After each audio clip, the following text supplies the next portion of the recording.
Well, welcome to Cars and Culture at the North American International Detroit Auto Show for the first time, broadcasting on location here in Detroit.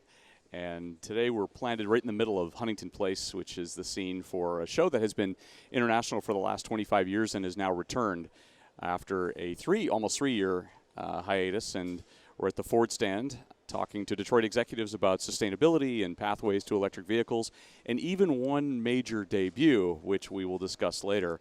But first up, we're going to talk sustainability.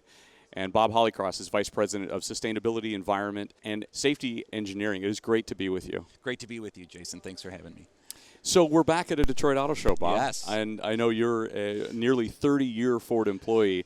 It must feel pretty good to be back standing on the blue carpet again with the blue oval in the distance here. Absolutely. It is great to be back. And sometimes you don't realize until you actually get back in person and at these events about the excitement that's kind of missed by being here in person and all the energy that just comes along with a show like this. So it's fantastic. It's become such an important gathering point for the industry, and I think that's probably what we all missed the most, didn't we? Absolutely. I mean, when you think about everything that the industry has done, just over the last few years alone, even during COVID, with all the advancements in technology and the new vehicles that are coming through and everything we have going on, it's such an important time. Seems like we say that every show, but the reality is the pace is moving so fast, and as an industry, we're just in probably one of the most exciting times for all of us. The pace is moving fast, and you're moving fast as it relates to sustainability and the focus on that. And let's start with the goals that were, I guess, crafted first at the UN's Climate Summit. Yes. Those have been laid out, and now we're going to talk about how countries will implement them, how companies will implement them. So what is Ford most focused on? Yeah, it's a really important point, and the COP26 conference last year just reinforced the critical need that all of us have in terms of getting on this path towards carbon neutrality, reaffirming the goals of the original Paris Climate Agreement, something that Ford Motor Company has been involved in from the beginning. So while it's gotten a lot more attention over the last few years, we've been on this journey really since the beginning of our heritage when you think about some of the things that Ford has been involved in. But in particular, obviously the move towards electrification is our hugest opportunity, because when you look at climate-based emissions, greenhouse gases and other things, the majority of that comes from on-road emissions. And as we know, electric vehicles, when they're on the road and moving, are zero-emission vehicles. But that's not where it stops, right? There's a whole life cycle in terms of the energy required to power the vehicles, how the materials are harvested and mined and processed and manufactured into making electric vehicles. Our facilities, our manufacturing plants, and all the energy and water and waste that may be generated, and how we manage all that. So we've set our goals very clearly. They're not new to us, but it's to get to climate neutrality by 2050, which is consistent with the Paris Agreement. But it's really in all aspects. It's what we produce, how we produce it, where we produce it, and there's just so much going on in all those aspects. So we're really excited about the progress we're making. 6 of the world's biggest automakers signed on to the agreement that came out of Glasgow, which was a pledge to phase out gas and diesel-powered vehicles by 2040. Of course, you mentioned the 2050 goals as well. You've admitted that it's a heavy lift. You feel that Ford, though, has a very serious role to play in the impact on the environment. Tell me about that. We do. When you think of the global reach of our brand and our vehicle footprint and where we operate, not just in light-duty vehicles or passenger cars in the retail segment, but the reach we have with commercial vehicles, really being the leader in that segment, almost half the market when you look at the full suite of commercial vehicles too. So yeah, it's a real important piece for us, because we can make such a difference in terms of where these vehicles operate, how they're operated, where those emissions can be reduced. And so that's why our strategy in terms of where we're electrifying first is so unique and so keen. It's right in the heart of almost these brands within Ford, like Mustang, like F-Series, like the Transit van franchise globally. And that's really how we're going to make a difference with climate change emissions, is getting these vehicles and these actions done at scale, not just for the few. All vehicles under 8,500 gross vehicle weight, 8,500 pounds gross vehicle weight, are covered under the pledge that you have, correct? Yes. And the F-150, as you mentioned, can straddle above and below that weight mark. But it definitely gets into those light-duty pickup trucks. And as you said, it's right at the heart of the market. I mean, this is what people are buying at all times. So you've put the stake in the ground. You've said, okay, if we're going to go with our biggest brands, with our biggest pledge, that's where we're going to start. Absolutely, right? Making the biggest difference right out of the gate. And it's been fascinating to see the interest and uptake in both, not just the Mustang Mach-E, but the F-150 Lightning. And as you mentioned, right, a lot of different ways to configure that vehicle. It crosses a number of different types of configurations that customers can, configure the vehicles to. But the other interesting thing is we're seeing a whole new series of customers coming into F-150 Lightning that may have never even considered an F-Series pickup before, either because of, their concern about emissions and, their personal use case. And it's just been incredible to see how this now is appealing to even a whole nother segment of customers beyond the traditional F-Series customers. Did it surprise you? I imagine it did. There's always yeah. the truck buyer out there, right? But to appeal to others who had never considered before. Yeah, absolutely. I think what surprised us was just how quick a lot of those folks came to the Lightning. And even myself, as long as I've been at Ford, this is the first time I've had a pickup for an extended period of time. And when you recognize how you can have it all in one package, the utility, the functionality for both cargo and people carrying capacity, and of course the get up and go fun and excitement that an EV provides, which I don't think people appreciate. It's the same in an F-150 as it is in a Mach-E, that torque, that initial launch feel. And sometimes the challenge when we get people in the car is they want to punch it, is the first thing they do. That's what the president did. That's fine, and that is what the president did. And of course, his commentary on it was that this sucker's quick, and I think that kind of sums it up. Yeah, exactly right. When it comes to the transformation of EVs and getting EVs on the road, what are the obstacles that have to be overcome? Well, there's a number of different aspects for electric vehicles in the whole ecosystem, and of course, a lot of people, look at what does it mean to charge these vehicles? What is the range? Making sure it can meet a variety of needs. And the fun thing for us is trying to bust some of the broader myths, I think, that are out there about EVs and some of the skepticism, which as you get more people into these vehicles and they start to understand more how it can affect them personally, it starts to demystify some of these things like, what if I don't have enough range, or what if I can't charge? And I'm not saying that there aren't things that we still have to overcome. But I think it's going to get a lot easier as more people get into these vehicles and realize, it's not about a gas station on every corner. There's a plug in every home. There's, plugs at work. There's plugs at retail outlets. Yes, we have to look at, specialized solutions for commercial and retail. But that's the beauty of our strategy and what we're doing right now with Lightning and the Transit franchise and our Ford Pro business is crafting those unique solutions for all these customers. And again, the demand has been overwhelming. So yes, there's obstacles, but I think with the right policies, which we're on our way to implementing, we're going to see these things start to come together the way that we need them to. What other policies do you need to focus on? Well, when you look at what's recently passed in the last couple of years with the Transportation Infrastructure Bill and then most recently with the Inflation Reduction Act, it is starting to look at this more holistically. Obviously, we do need improvements in our infrastructure, public charging stations. Ford has one of the largest public charging networks available now to our customers, well over 70,000 plugs. But look, there's more that's going to be needed, and the infrastructure bill is going to help with that. We do need, targeted incentives for the vehicles, as well as for the design and development of the technology itself, so that we're doing it in this country, that we're competitive, but that we also diversify things like our supply base. So, we're excited about some of the things that have been done. Yes, there's more that needs to be done. But, a lot of, in the past, the challenge with this whole equation has been somewhat chicken and egg. We can't do vehicles until we have infrastructure, and we're not going to do infrastructure until we have vehicles. But I think the main difference and why we're over this tipping point now is these vehicles are providing the full solution. It's not just the zero emissions. It is the performance and the capability. And the other key thing that I think people are going to appreciate even more and more is these are all digitally connected products. And the suite of software services that can be offered and the draw to these vehicles is going to reach a whole range of customers that may never even consider whether or not it's a zero emissions vehicle. But because of the capability and all these other services it can provide is going to draw them in. So I think that's what's making the difference. And so now as an auto industry or as Ford, we're going to lead that discussion on what it takes to complete the whole cycle and the policies and everything else that has to be done. Does the industry need to work together to solve some of these things?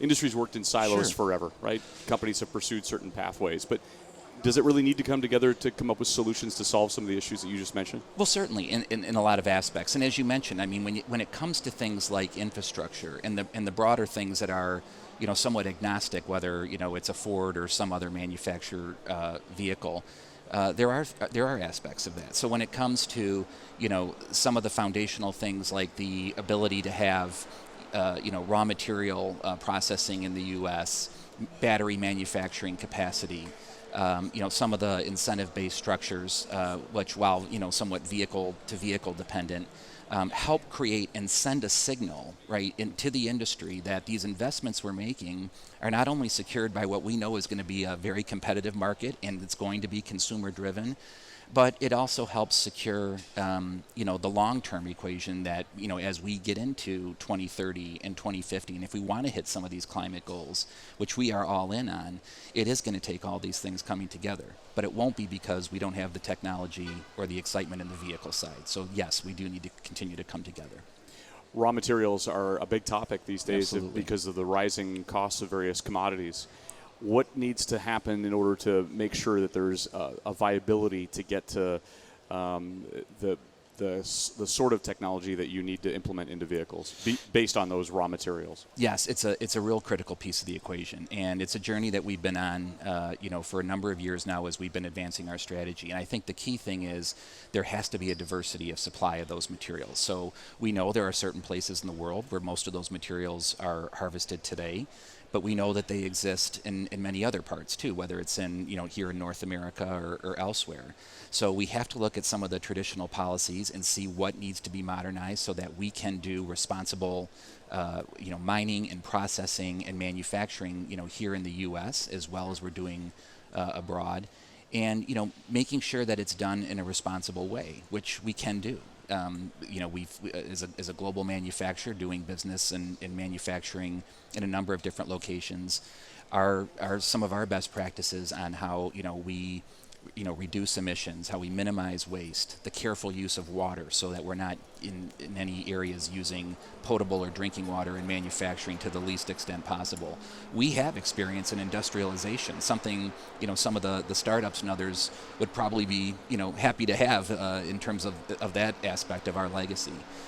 But I think there's a lot of opportunity for that, and we're excited about the future. We've secured a lot of that material in the short term for our targets that we're looking at by the end of 2023 to be able to deliver over 600,000 electric vehicles globally, on our way to a 2 million unit capacity by 2026. And yeah, as we've said, as we get out to 2030 and start to look at around even it being half of our new sales fleet or beyond by 2040 to hit these climate goals, we're going to be ready. And so we got to get ahead of this curve on materials and supply. And Bob, your vision and Ford's vision is actually broader than just vehicles that are on the road. You're thinking of the communities that you're involved with as well. Absolutely. How are you trying to affect change there? So, obviously what we build makes a big impact, right, as we talked about with the emissions of vehicles on the road. Where we build it in terms of our manufacturing facilities and some of the new ones we're standing up is key. So when it comes to the communities where manufacturing is taking place, what's happening in Tennessee and Kentucky right now as we start to build out Blue Oval City and the battery plants in Kentucky, it's such a huge opportunity for jobs and skilling and what this is going to mean for these communities. But also when you think about where our vehicles operate, especially commercial vehicles, sometimes in underserved areas around, ports or other areas that traditionally have, significant air quality challenges, where we place these vehicles is going to have a big opportunity as well.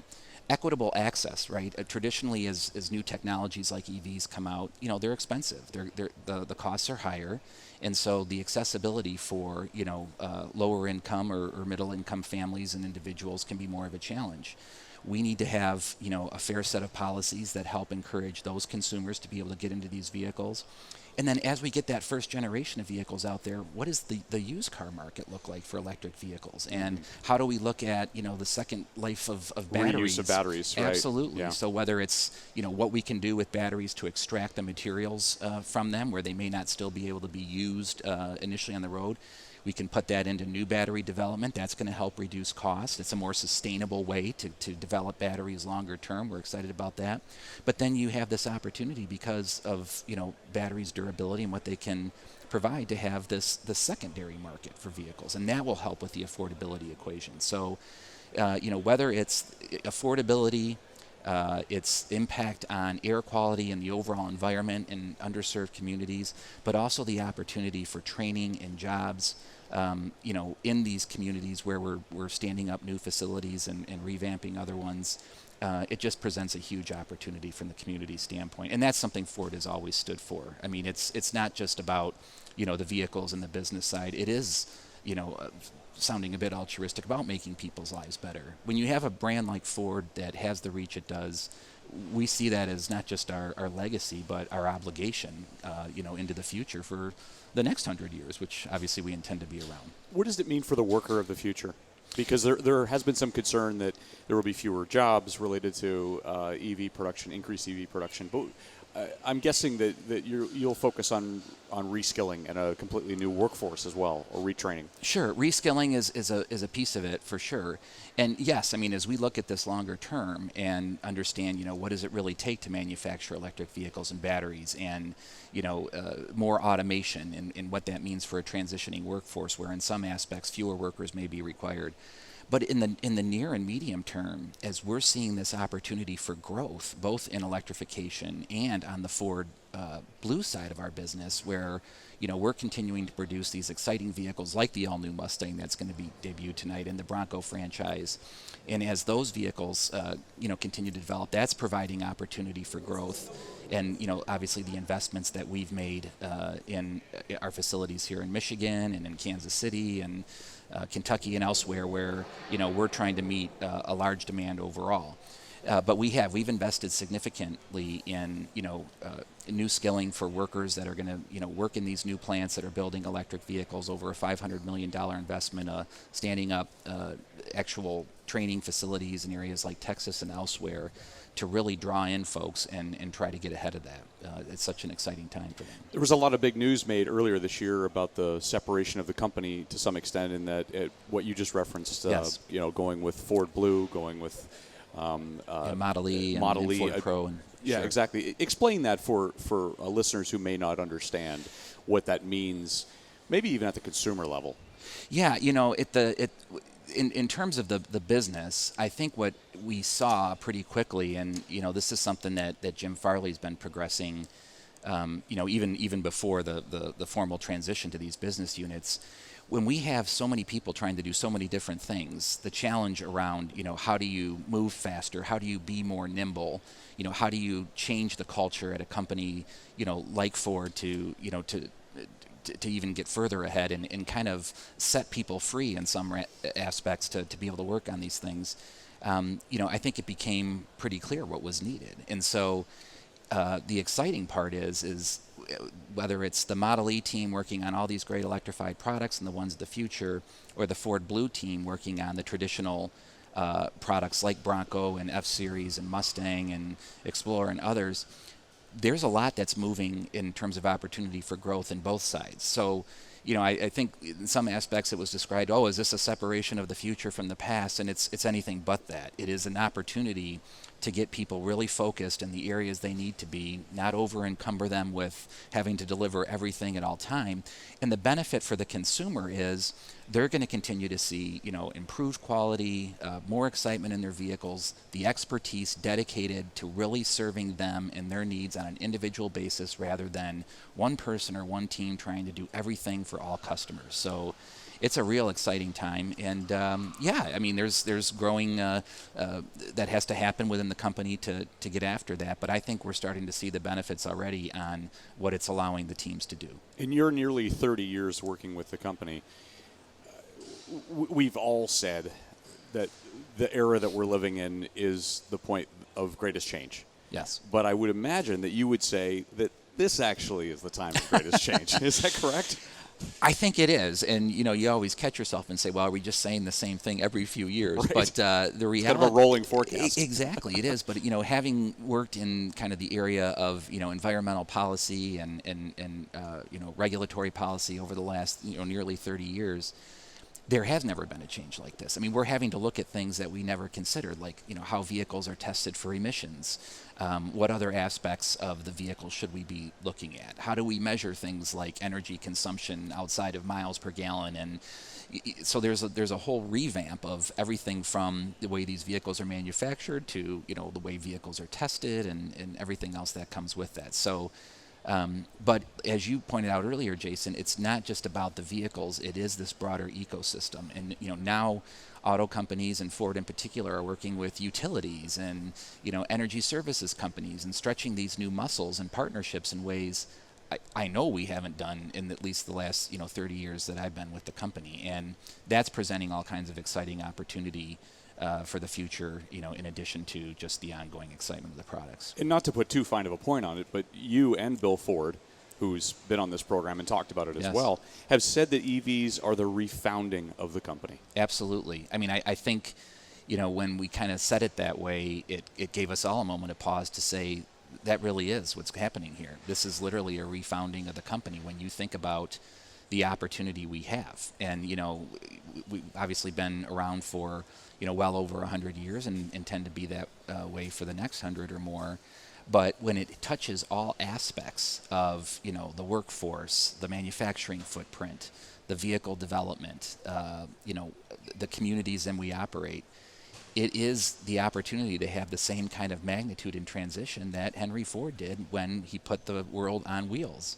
And some of these discussions we're having that we talked about earlier about whether it's obstacles or things that we have to do with infrastructure, they had these same conversations 100 years ago, moving from, horse-driven carriages to automobiles about, where's the energy going to come from there? And, how are we going to have roads that are reliable and all these things? We're having those same conversations on the infrastructure today. Yeah, we are. And your area and the areas that you're most concerned about stretch from climate change to water to materials to human rights. Yes. To access. And one of the goals that the company has stated is to drive human progress by providing mobility and accessibility for all.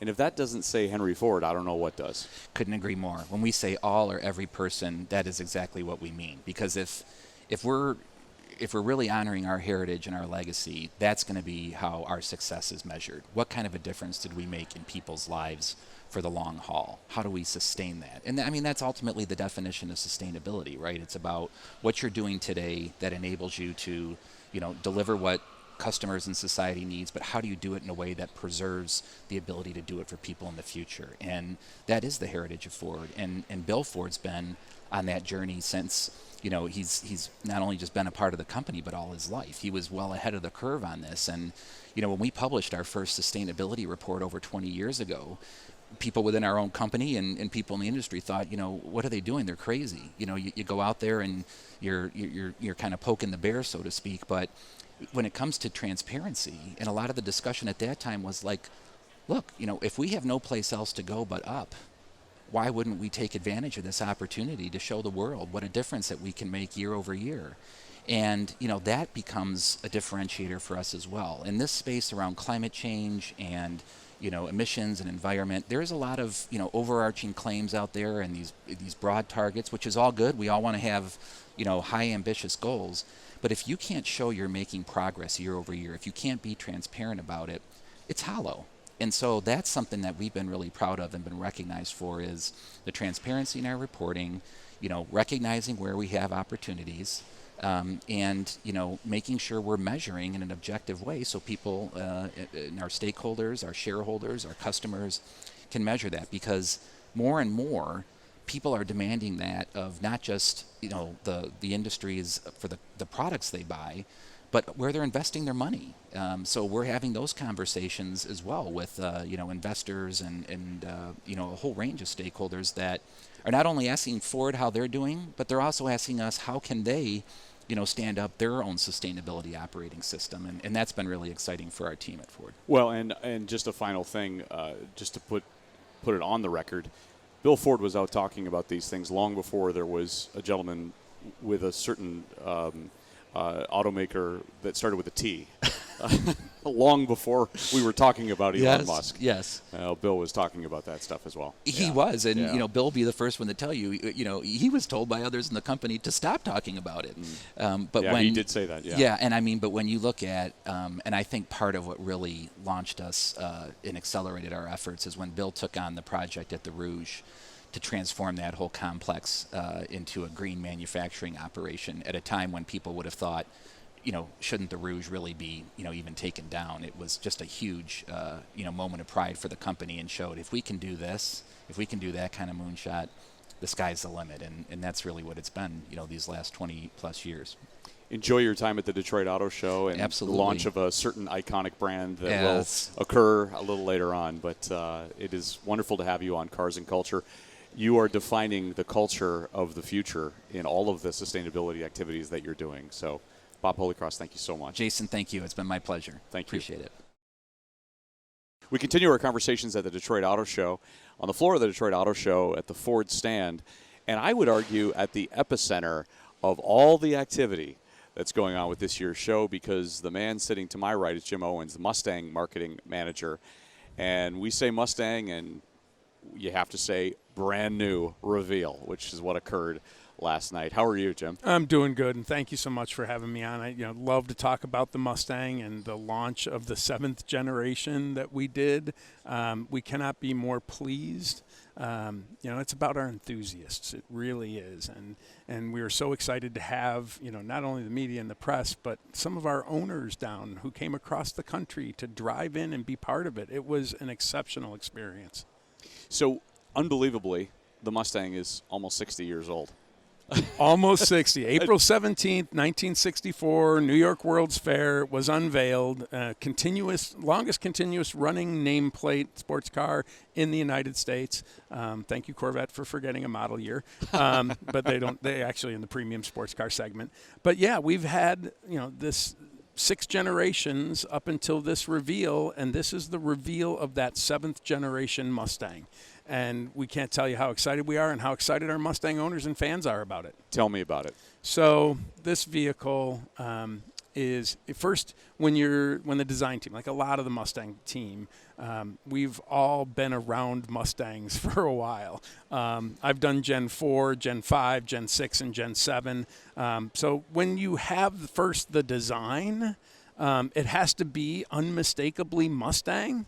It has to look fast, standing still, but then it has to be that future looking for this next generation, the 7th generation of Mustang owners. And the design team hit it spot on.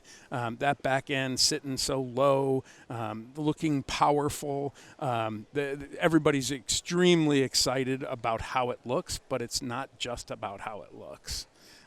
There's a lot to that if you want to get into it, let's get into it. So, I mean, the heart and soul of a Mustang is its, powertrain, if you will. And on the coupe and convertible, it has an all-new 2.3-liter EcoBoost that'll be more powerful and more efficient, and the 4th generation 5-liter Coyote motor that will be the highest horsepower Mustang GT we have ever done. What's the rating? Well, we haven't gotten the ratings yet, right? We're going through our certifications and processes, and as we get closer to the actual launch of it, we'll have the number.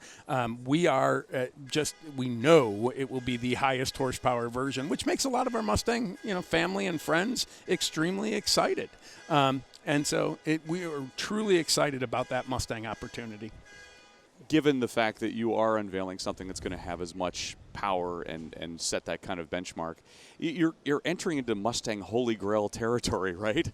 But isn't it great? We're talking sports cars. And I'll say this, maybe you can't, but an internal combustion engine sports car. I mean, lot of people out there are pretty excited about that, Jim. We are so proud. We Yeah. have expanded the Mustang family, right? The Mustang Mach-E, and if you haven't driven it yet, you should. I Like have. the It's great. GT Performance Package, it's over 480 horsepower equivalent. It's faster 0 to 60 than my current Shelby GT 500.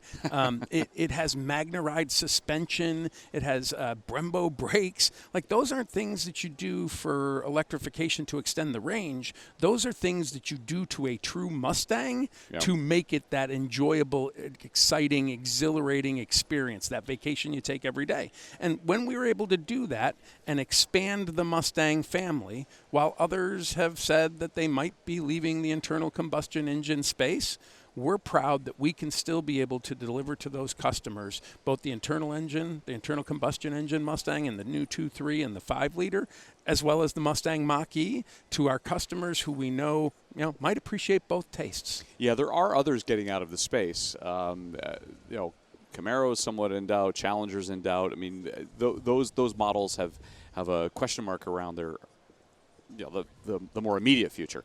You're going, we're all in. We are all in on this. We are really proud, and we are all in on it. On the 7th generation of Mustang, you have more than 10 million Mustangs that have been sold and produced. We sell the car on 6 of the 7 continents. We're the best-selling sports coupe globally for the last 7 years. We have clubs on 6 of the 7 continents, and we didn't start selling the Mustang globally as Ford until 2015 model year. So that means people were bringing those cars in themselves, and we are so glad that not only with the Mustang Mach-E, and if you want to choose the electric version of it or the new Gen 7 Mustang internal combustion engine, you can choose that as a Mustang fan, and we're so excited about it. What else do you like about the vehicle? Okay, so let's get into your favorite let's stuff. get into it's like I have 3 daughters, and you never say who's your favorite daughter, right? But in my Mustangs that I've been working on, my personal favorite is, notwithstanding the time I spent with Carol, is the 71 Mach 1 blue with silver. Favorite thing on this generation of Mustang is how internal in the cockpit you feel different this time. Literally, I can't normally sit in a Mustang without turning on the engine. Like, if I'm not turning on the engine in the first 5 or 10 minutes, that something's obviously going wrong. In this case, with that new technology-inspired cockpit, I spent an hour, like about 50 minutes, literally playing with the technology to personalize the performance to my taste. And those customers who will be buying the 7th generation will be able to do it to theirs. We are using Unreal game technology. So the 7th generation Mustang customer, we expect to be a little bit, late millennial, early Gen Z. They've grown up on things like Forza and, personalizing their iPhones and their gamers. Androids. Yep. Gamers, playing Rocket League, Yep. right, where they're creating their games. Our interior now uses the same engine that is actually recreating those vehicles on the screens while you're sitting there, so that you can see when you want to update your suspension or change your change your steering effort or change your exhaust mode. It is graphically done on the largest console that wraps around you, that actually generates that car there, that you can customize and personalize it. I love doing a smoky burnout. I love going to the road courses, going out. But that is one of the things that really impressed me about this car, and I think is going to impress the 7th generation owners. Did you consult the gaming industry to say what would you like? I mean, how did you reach that kind of conclusion? So our engineers, Craig Sandevig, who did the interior, and he's worked on 4 generations of Mustang, went with the gaming community and using the Unreal Engine, and then designed it themselves inside. And we're really, really happy and blown away, quite frankly. The focus group stuff that we did, there's from the 4-year-old to the 100-year-old. Right, finds this technology captivating, and then as it relates to Mustang, it's how you can personalize it, which is what Mustang's about. Yeah, for sure. And Jim Farley, CEO of Ford, was out early teasing this by saying, basically return to the manual. Save the manual. Save the manual. There you go. That's yeah. what it was. Yeah, Save the manual. STM. We did Right. the hashtag on that on the owner's gift for the Focus RS. On the bottom of it, we gave them a shifter. Every customer had a shifter, and it had the STM logo on it. Yeah, part of the Mustang experience is that manual transmission. Thank God. Yeah, it's available on the Mustang GT. It is also available on our Dark Horse, which is our first new entry in there that everybody got to see last night as a surprise, and that has the Tremec 6-speed 3160 in it. You still can engage with your, not going to be texting and driving when you have that manual transmission in your hand, that you get to still engage with the manual transmission. And for those customers who still want the performance, our 10R80, the calibration that we've used is it doesn't learn. I can't say it learns, but it adapts to the handling so that if you're taking it on the racetrack or if you're driving it down the street, it's going to shift the way you want to. So we're really excited about that. Wow. God. Can't wait to drive one. Let's talk about the marketing and what you're going to do to push it out into the world. What do you want to show the world? How do you want to show the world that Mustang is here? Because you can have a lot of fun, I'm guessing. We always have a lot of fun. Yeah. First, it's about our owners. We have an extremely loyal customer base, and then it's about the future customers in there.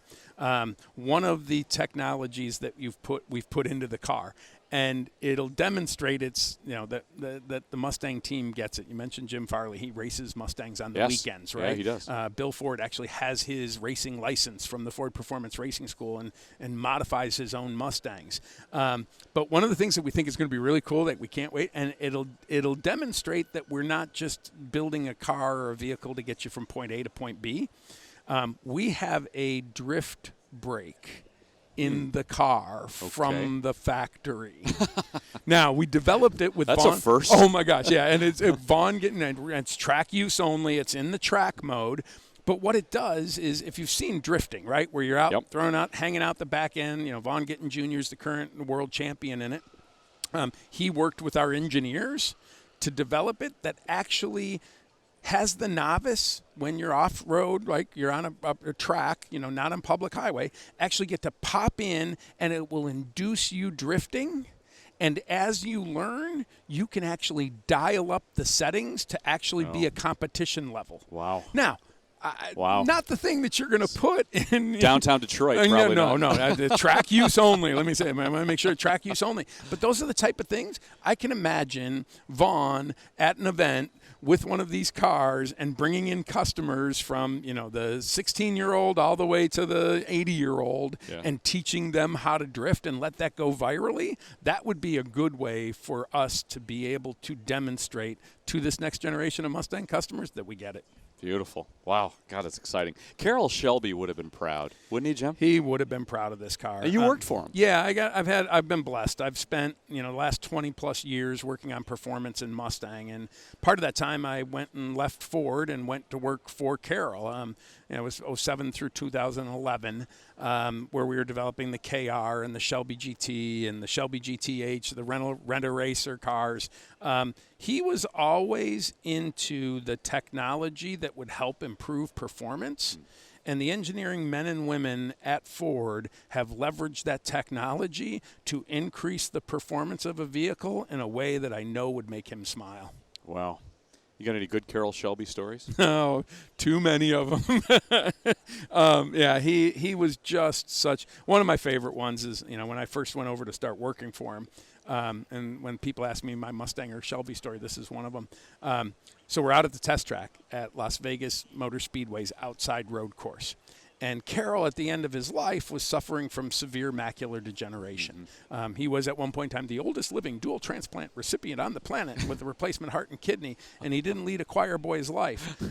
So we're out there testing cars, and he goes to me, and he's like, all right. He goes, Jimmy, get over there on that turn one apex, stand right at the apex, and tell me how close my tire's coming to it.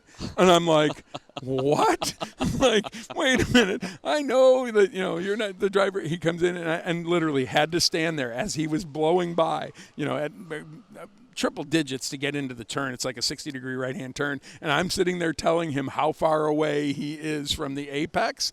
That's the type of Carroll. And you survived. And I survived and and loved it. Yeah. Absolutely. He was just mentioned his dual transplant. with the Carroll Shelby Foundation that invests in that. He did give back and still continues to give back today. Aaron Shelby, his grandson, is auctioning off cars. We did the KR at Barrett-Jackson in January to benefit the Carroll Shelby Foundation and JDRF.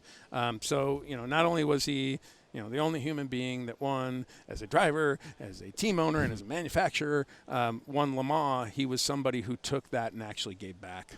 Yeah, amazing. Wow, we miss him. How much input did you get from Mustang owners on the 7th version?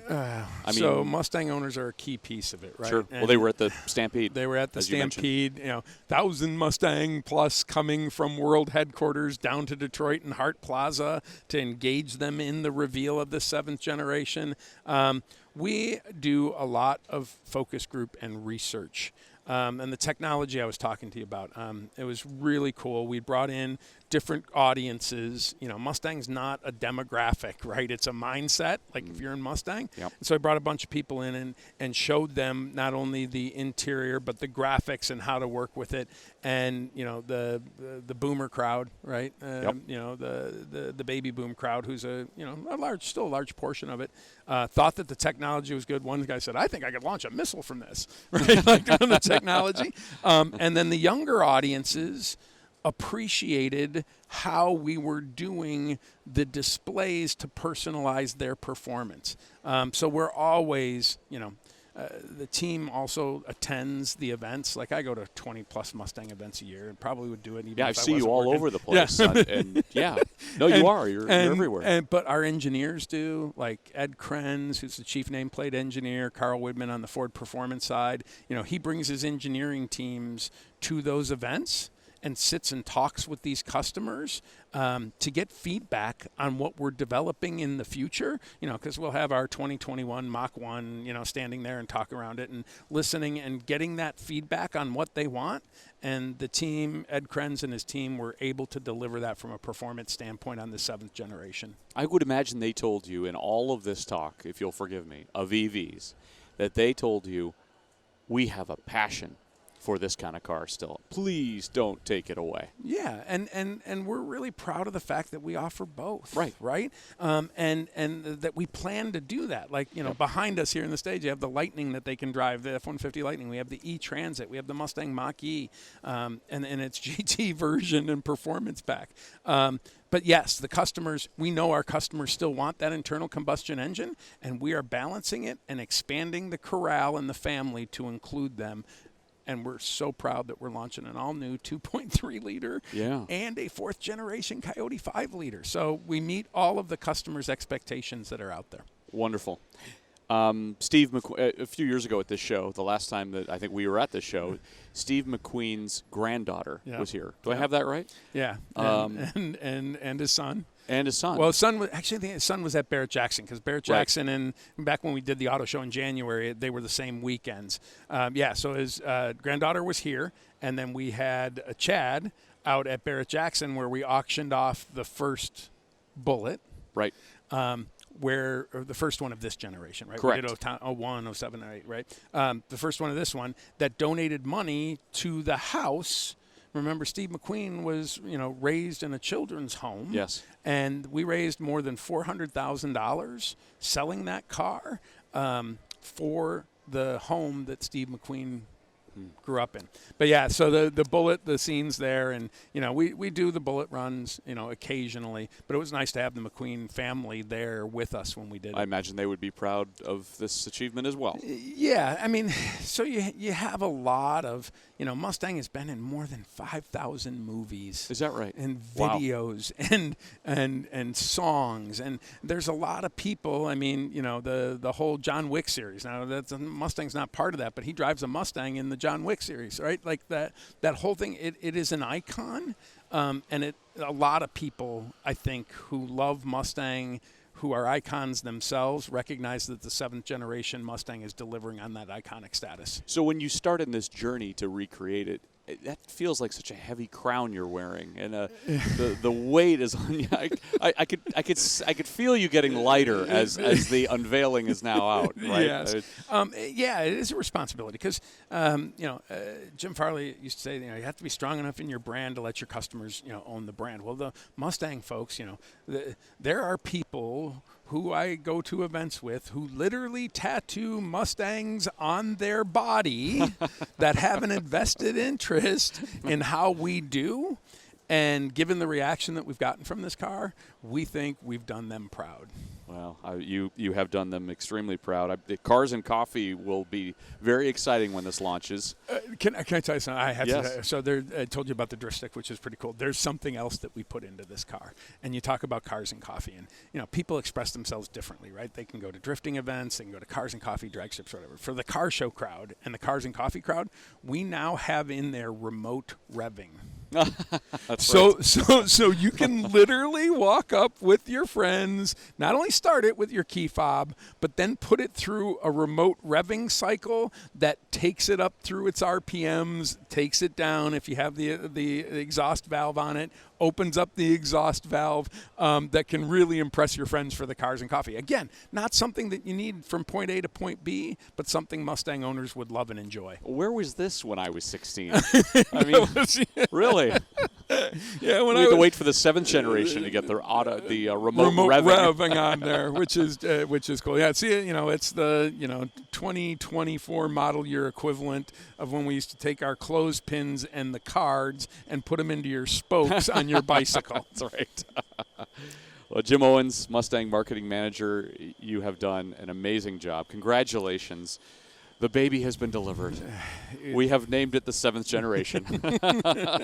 and the entire Mustang team, from Joel and Chris, who led the design of it, and Ed Krenz, who led the engineering side of it, and the men and women of the UAW at Flat Rock. We're all proud to be able to deliver this for the customers. The folks at Flat Rock Assembly Plant, back it was Gen 5, we actually put up a billboard on the side of the Flat Rock Assembly Plant. I remember that. That said, "We love to take our work home with us."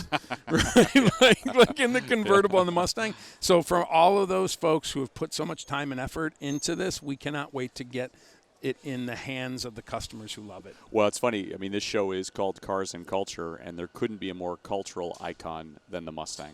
So very fitting. Yeah. Congratulations, Jim. Thanks so much for having us on here, and we can't wait to hand you a set of keys when we launch the car in the summer of 2023 as a 24 model year. We'll do a show from the seat of the Mustang next time. And we can teach you how to drift. We'll bring Vaughn in and teach you how to drift. Awesome job. Thank you, Jim. Thanks so much. Really appreciate it.